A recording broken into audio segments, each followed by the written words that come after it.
Adunay word din ni Lord in Mark chapter 8 verse 25.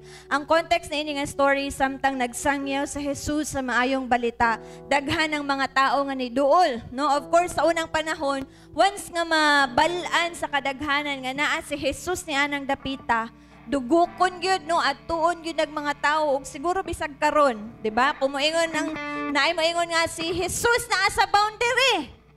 Musimba gyud tatanan. Di ba? Bisag na itrabaho. Ingana gyud ka kanon ang pangalan ni Jesus sa una. And this story, again, naasa ni ato nga dapit sa daghag mga tao. Karon samtang siya nagwali na ay grupo dito ang gidala nilang usa ka tawo nga bulag.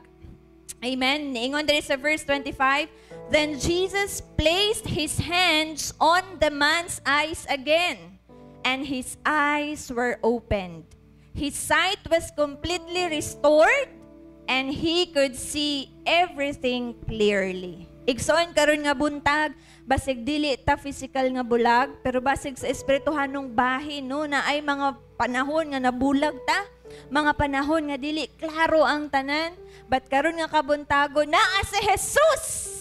Amen ba? Naa si Jesus karon niini nga dapit aron hikapon ang imuhang mga mata. Amen ba? Pag dili klaro, pag dili hanay ang atong espirituhanon nga bahin, igsuon dili ta makaantigo mo tan-aw, makakita sa mga bililhong mga butang. So karon nga kabuntagon, with all honesty, let us surrender our blind eyes to the Lord.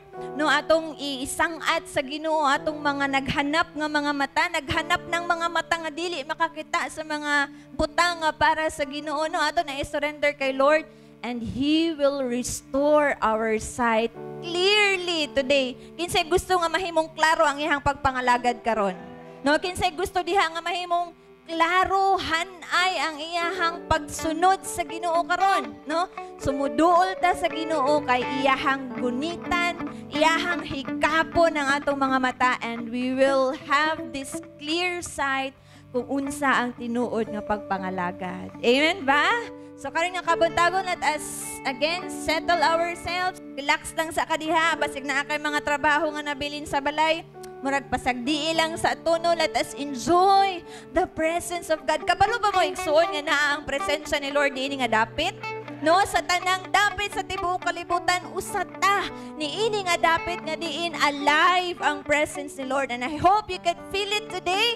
No, kana bang andam ang imuhang kasing-kasing diha sa imong gilingkuran, diha sa imong gitindugan, aron ang presence ni Lord musulod sa ato ang kasing-kasing. And you know, ang kana nga espiritu nga musulod sa imuha karon nga kabuntagon, mao na maglig-on sa imuha karon nga semana. Amen. So unsa may moabot karon nga semana, puno man ka sa espiritu, mahimong kaya ra gihapon ang tanan. Amen.